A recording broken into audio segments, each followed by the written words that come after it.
Welcome to the Daily Health Hack, your source for quick and effective tips to boost your well-being. In just 10 minutes each day, we'll share simple hacks for nutrition, fitness, and mental wellness. Join us to empower your health journey. Let's dive into today's hack. Ever find yourself scrolling through social media like an hour's gone by and you're like, where'd the time go? Oh, totally. Happens to the best of us. It's like we get sucked in. And that's what we're diving into today, the science behind that pull. Specifically, dopamine. Dopamine. You've got a ton of research for us to dig through today. We do. So when we hear dopamine, we often think happy chemical, right? But it seems like it's way more complex than that. You nailed it. It's not really about happiness itself, more like the chase for it. That motivation, the drive, pushing us towards things we see as rewarding. So how's that work in the brain? Is there a dopamine control center somewhere in our heads? It's not just one spot, but there's a pathway. The mesolimbic pathway, it's called. Okay, getting a little technical now. Walk me through it. Picture this. Yeah. You see a big slice of cake, right? Delicious. That image, that visual, triggers stuff in your brain, specifically in the ventral tegmental area, the VTA. VTA, got it. So that's like the starting line for the dopamine reward pathway. Exactly. And from the VTA, dopamine takes a little trip down this pathway to another part of the brain called the nucleus accumbens. That area is really into pleasure and reward. So that whole process, that's basically dopamine shouting, "This is awesome. More of this, please." You got it. But here's the thing. There was this study, 2021, in Nature Neuroscience, and it found dopamine isn't just about that immediate yay cake feeling. There's more to it than that. Way more. It actually motivates us to put in the work towards those rewards, even if it takes effort. So it's not just about instant gratification then? Nope, not at all. Think about a time you really pushed through a tough project or you finally finished a workout that was killing you. I can feel that feeling now just thinking about it. Exactly. That feeling of, I did it. Dopamine's there the whole time, cheering you on, whispering the reward's going to be worth it, keep going. Wow, I never thought of it like that. It's like dopamine the motivator, not just there for the party afterward. That kind of reframes things. Totally. And it goes even deeper than that. Dopamine's essential for learning, for adapting to new stuff. Really? Tell me more about that. There was this study in 2022 in the Journal of Neuroscience. It showed that dopamine actually helps our brains get better at, adapting. Especially when we're tackling something new or when things get tricky. How does it do that? It gives a boost to our working memory, so how much info we can hold in our minds at once. And it helps us switch between different tasks better, too. So we've been talking about dopamine, the good side, it gets us going, helps us learn new things, makes achieving goals feel amazing. Yeah, totally. But you mentioned there's a flip side to this whole dopamine system. Right. Like we were saying, it's all about that feeling of reward. Yeah. And let's face it, some things just hit that reward center way harder than others. Well, makes sense. Too much of a good thing. Exactly. And that's where we get into addiction territory. Right. Because the brain can get, I guess you could say, hooked on those dopamine surges. Yeah. Especially if they're super intense or they just happen out of the blue. So is it our brains get used to a certain level of dopamine and then we need more to get the same feeling? That's pretty much it in a nutshell. Imagine someone's constantly getting showered with confetti after a while. They'd need more and more confetti just to feel that same initial thrill, Okay, I get that. And that's what happens with addictive substances. They basically flood the brain with way more dopamine than it would usually experience. And that messes with the whole system. Yeah, over time, definitely. Remember that study from 2020, the one in Cell Reports? Yeah, vaguely. It showed how in people dealing with addiction, their brains actually start to change. They become less sensitive to dopamine, so they need more of the substance just to feel normal. Not even to get high, just to feel okay. That's kind of scary, honestly. But we're not just talking about, drug addiction here. We're talking about social media. What does this have to do with me scrolling through my phone? That's the thing. It's all connected. Because those notifications, those likes and comments, they trigger dopamine release too. Maybe not the same rush as drugs, but similar, especially in the long run. Okay, I'm starting to see where you're going with this. But social media is not a drug, so how is it hijacking our dopamine in a similar way? It's all about design. Social media platforms are designed to exploit something called the variable reward system. Variable reward. Yeah, so think of a slot machine. You pull the lever, you have no clue if you'll win or lose. That uncertainty, that chance of a big win, it keeps you coming back again and again. And social media is doing the same thing. Exactly. Every time you open Instagram or TikTok or whatever, there's that little anticipation. Did I get new likes, new comments? What did I miss? It's that unpredictable reward that gets us. So it's not even just about the dopamine itself, it's how it's delivered.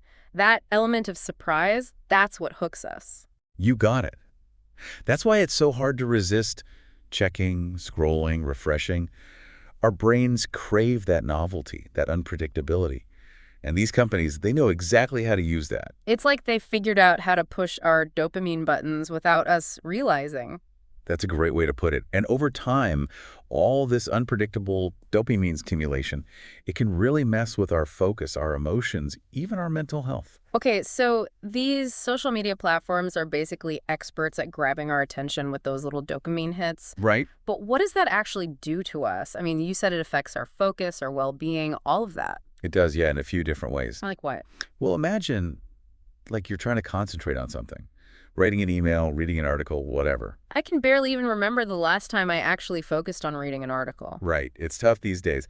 And then every couple of minutes, boom, notification. Like somebody just popped a balloon right next to your ear. Ugh, the worst. So distracting. And that's, well, it's all by design. You know, every ping, like comment, whatever, it pulls you away from what you were doing and back to that dopamine loop. And we just end up in this constant state of distraction. Exactly. There was this study, 2022, Journal of Applied Psychology, and they found that this like digital stimulation overload, it makes it legitimately harder to concentrate. Which makes sense when you think about it, right? Yeah, it's like, oh, I don't know, trying to read a book while you're juggling. You're technically doing both, but not well. Exactly. And here's the thing, it's not even just about that, like in the moment distraction. It gets worse. It can have long-term effects too. It can actually make it harder to do things that take, real focus, real effort, deep work, creative stuff, even just having a good conversation. All those things can start to feel harder. Because our brains are so used to those little dopamine hits, anything that requires more than that is just, like, boring. Basically. It's like we're trading real engagement, the kind of satisfaction you get from really doing something, for these quick little dopamine fixes. And then what was that term we talked about? Emotional desensitization. Yeah. So because we're getting these constant dopamine spikes from social media, our brains actually can become less sensitive to the dopamine we get from other stuff. Wait, really? So the things that are supposed to be good for us, spending time with people, doing hobbies, hitting our goals, that stuff becomes less rewarding. It can, yeah. It's like our dopamine receptors get, like, burned out on social media, and then real life just seems a little less, shiny. Wow. There was a study on this back in 2021, Psychological Science. They found that people who used social media a lot actually said they got less satisfaction from things they did offline, which, kind of feeds that whole loop. It's like this vicious cycle we can't escape. And then there's the whole comparison thing, seeing everybody's supposedly perfect lives on Instagram, that can really fuel anxiety, that fear of missing out. Oh, FOMO, tell me about it. It's like this constant pressure to be plugged in, always checking, terrified of missing something. And then anxiety just keeps us hisked, right? Mm. Like a study in the Journal of Anxiety Disorders, 2022, found a big link between tons of social media and feeling more anxious. Yeah. Especially for people who relate to that whole FOMO thing. So it's like social media makes us feel like we're missing out, which makes us anxious, so we use more social media. It's a trap. It really is. And then on top of all of that, think about all that late-night scrolling. Ugh, the worst for your sleep schedule. The worst. And a messed up sleep schedule, that throws your dopamine levels even more out of whack. Like, it's all connected. Study in Sleep Medicine reviews this year, 2023, people who were on social media right before bed had a way harder time sleeping. And bad sleep, well, just makes everything worse, right? You're grumpy, you can't focus, and you're just more likely to fall back into those addictive patterns. Okay, so we've talked about the downsides, and it's not pretty, not gonna lie. But there's got to be a way out of this, right? We're not all doomed to be, like, slaves to our phones forever. No way. And listen, it's not about, like, throwing your phone in the ocean to becoming a monk or something. Though tempting. I get it.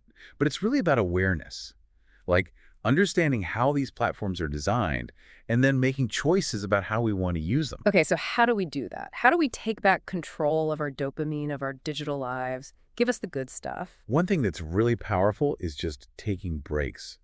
Digital detoxes, they sometimes call them. So like a social media cleanse, basically. Exactly. Even just a few hours or a day away from your phone can make a huge difference. It gives your brain a chance to, like, reset to get back to normal dopamine levels. I like the sound of that already. What else? Making time for things that boost dopamine naturally is huge. Exercise, hobbies, hang out with people you like, in person, all that good stuff. Finding the real life rewards, the ones that actually stick around. You got it.